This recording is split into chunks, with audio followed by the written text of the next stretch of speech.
Before we start off today's video, if you guys would like to join my Discord server, link will be in the description and it will also be in that pinned comment as usual. We've literally been stagnant for ages now, so if you'd like to join and help out, please do. But anyway, let's get right into the video. What's up guys, welcome back to another video. This is the Suzuki Ignis. This is the Mark II Ignis, because of course we had previous versions which I'll show in just one second. But this is basically like a small city car sized crossover thing. It's tall, it looks like a crossover, I'll give you that much. But then again, so did the previous one, I don't know what body style that was supposed to be. But anyway, this is obviously a cheap car and it's obviously like a crossover tiny version of a Swift basically, or even the Baleno.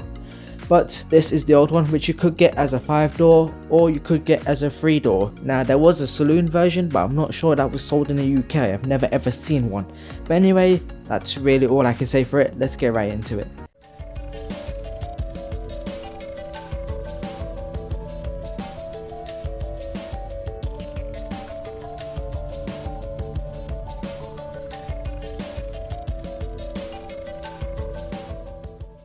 So, when it comes to the exterior, on the pre-facelift, well, it's got lights, it's got that grille, and then the bottom bit. It's got certain quirks, you know, it's got mesh grille with Suzuki in the middle and a line goes across it. It's got lights at the side which look like eyes and they're not a full circle. You've got squares at the bottom, but then the fog lights in them, and there's a little like strip that connects it to the bodywork sort of feature, and even the bottom bit of the grille has like 2 lines between the number plates that I guess you could say some features, but the facelift is much better. The grille for starters is much different, and frankly it's all for it. It's much better. It's not aggressive, you know, this is not a car that's gonna be aggressive, you know, it's not whatever it is, it's not a Swift Sport, but it does look a whole ton better. And just the way that the actual grille and the bottom bit of the lights, they're just much better shaped. Obviously the main bit of the lights, they're exactly the same, which I kind of do like how they're not exactly completed. When it comes to the side profile, it's quirky in its own ways, you know, it's got that black bit of thing in the bonnet's wing area. The rear, it has those 3 stripes which I'll get to in just one second. And at the front and rear wheel arches, it looks like it's been pushed in. I don't know how to describe it, but it's like an indent, so I guess that is kind of a cool touch. Now the 3 stripes is obviously reminiscent of an old Suzuki. I don't recall which Suzuki, but I know it is an old one, so the fact that they can reminisce of an old car and, you know, show what they're like is, well, frankly, as cheap as this car is, as basic as it is, you know, they've put some design features into it, you know, you can't really complain. When it comes to the rear, the pre-facelift, well, a problem I have is, and that's not even to do with just being facelifted or not, it just looks like it's squatting and it doesn't look right. Now the tyres do look thin, which does look odd, but then again it's light, it's not that powerful, it doesn't need to be wide, it still looks a bit odd though. Now you do have that black strip of bumper. Now I don't really like it.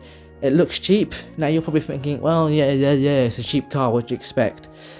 Well, I say this because, well, the facelift one, it doesn't have that black bumper, and frankly, it looks a whole much better. This facelift, it was a massive improvement. I mean, this white colour, whatever it is, it just looks a whole lot better for it. Fog lights look exactly the same place, but they're not within that black strip of bumper. When it comes to the interior, there's a few things to note. So obviously, because it's just cheap Japanese, obviously the materials aren't going to be the most expensive things, they're going to be plastic. So if you're going to go touch all the dashboard and think, what the hell, this is all plastic, then frankly, you know, you've got some crazy ass mind thinking that you're going to get Audi luxury here. You're not.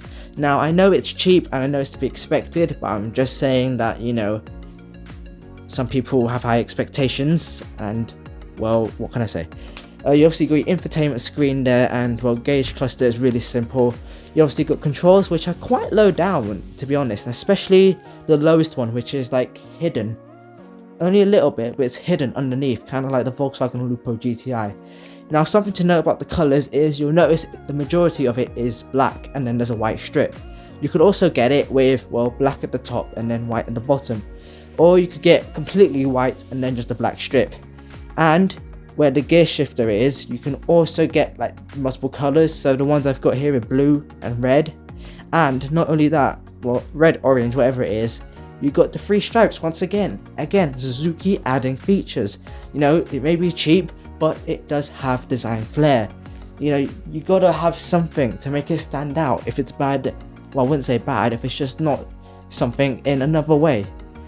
When it comes to performance, this is the most complicated performance figures I've ever done for any cars, and this is what, the 31st review I've done on this channel.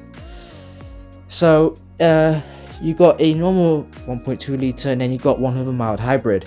So this one is 1.2 litre, 4 cylinders, nothing added to it, 81 horsepower and 79 pound-feet of torque. Now it did come with front wheel drive or 4-wheel drive. The weight for front wheel drive is 895 kilograms. The weight for 4-wheel drive is 940 kilograms. And then when it comes to gearbox, you obviously got 5-speed manual and the CVT. And CVT, well, apparently weighs 925 kilograms. So, you know, take it as it is. Now, of course, CVT will moan when you do put your foot down. Now, obviously, to some people that doesn't matter. If you're old, which is probably, you know, probably a lot of old people are gonna buy this thing, then frankly they really don't care. And even if you're just young or middle-aged, you know, you'll want to just go A to B, they're not gonna care.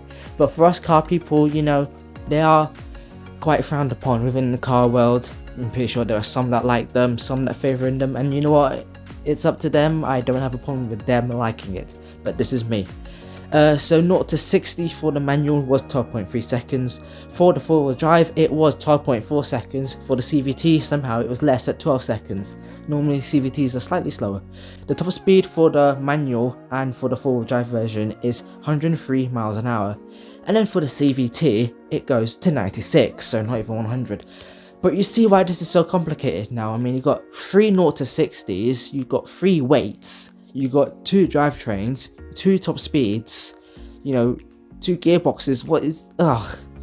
Next is the mild hybrid. So again, 1.2 litre 4-cylinder with that mild hybrid system. It's basically like a little motor and a little battery pack, and basically it just aids economy, a bit of performance and off the line sort of things. So 88 horsepower and 89 pound-feet of torque. Again, you could get it with front wheel drive or 4-wheel drive. Now, weight for the front wheel drive is 870 kilograms, which is somehow less than the non-mild hybrid, which I don't know how that works. So I got this off Parker's, so God knows. 920 kilograms for the 4-wheel drive version. This only came in a 5-speed manual. Now, because it's a mild hybrid, you could get it with a manual. It's not like a Prius, Uber driver alert, where it's just an automatic or a CVT. 0 to 60 for the front wheel drive version is 11 seconds, and for the 4-wheel drive version it is 10.7 seconds, and top speed stays the same at 106 miles an hour. When it comes to the practicality, well, the boot with the 2-wheel drive front wheel drive version is 267 litres, and frankly that is a huge amount. Sure, there is a big lip, well, it looks like there is anyway, but that is a humongous boot. You'll probably notice the 204 litres, that is when you have the 4-wheel drive version, because obviously mechanicals, well, they need to go for the rear wheels and they take up boot space. So if you do get the 4-wheel drive version, it is 63 litres, is that the correct maths? I hope it is. Now, when it comes to rear seats, there's 2 parts. So not only was it good on headroom and good on legroom for a car of this size, obviously it wasn't a big car, so obviously, you know, it still wasn't great, but for this kind of car, it was absolutely great. Brilliant. Now, you could get this with 4 or 5 seats, but frankly a 4-seater is better because obviously the seats are wider, so people are going to have more space. And this is quite a narrow car, so putting a person in that middle seat is basically like putting them up on a chain and just stretching them, you know, it's just torture. When it comes to the handling, well, of course, if you got 4-wheel drive, then, well, you know, you can thrust it around, you know, rainy roads, leafy roads, snow, icy. You know, ice doesn't happen much because of global warming, and frankly, I don't see the point of four-wheel drive for like leafy roads, because frankly, you know, I don't see how this car is gonna lose grip. I mean, you're not gonna drive it at the speed of light. I mean, and if you want it, and you know, you can have it, it's up to you. But moving aside from four-wheel drive, it was nippy because it was small and it was light. It weighed under a ton, and that goes in its favor. It was pretty nippy when it comes to corners, B roads, you know. It was quite agile. Obviously there was body roll, but that is to expect, you know, suspension isn't stiff and I don't expect it to be. But, you know, a bit of body roll, but it wasn't the worst. It does dart in places, you know, you can have quite a bit of fun on the B roads. But obviously if you do go too fast, then, well, then you get the skids. But then you won't do that, you know, on a leafy road or a rainy road or an icy road or whatever road anyway. So why am I mentioning this to you?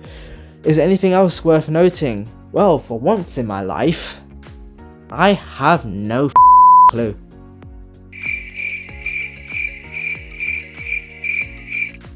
Like, I mean, there's an Indian version, the Maruti or the Maruti version. That's it. What can I say? Ugh. But anyway, what is the verdict? So the pros are four-wheel drive is available, but it's not necessarily needed 100% of the time. It has good headroom and legroom for what it is, for its size. It has a top-notch boot space on the two-wheel drive version. It is very big. The interior designs, well, you got multiple of them, so if you wanted, I don't know, just the bland grey, or you wanted to lighten it up with some white, then you could do so. You could get 4 or 5 seats as an option, but frankly, just to get 4 seats is just torture for 5. It is very nippy when it comes to handling, and the facelift does look a lot better. Now, the cons are, the CVT does whine under acceleration. Like I said, some people may not care, some people will, but to me, I care about it and I don't like it.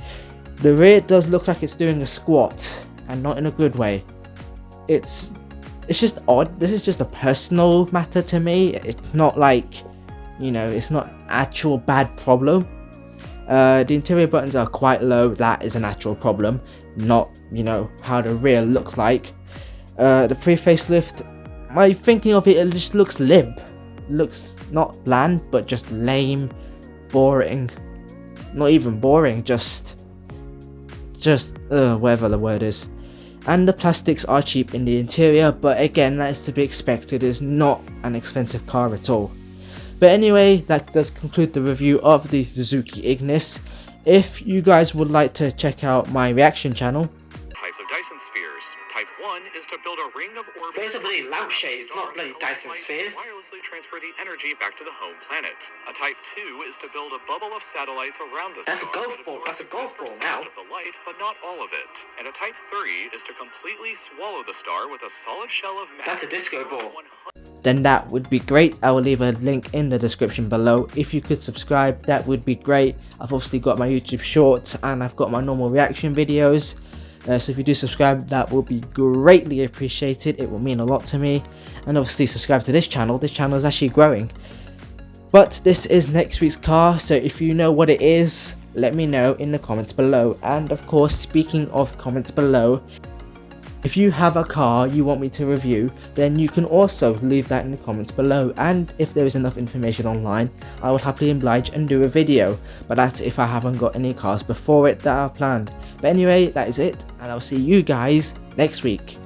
Peace.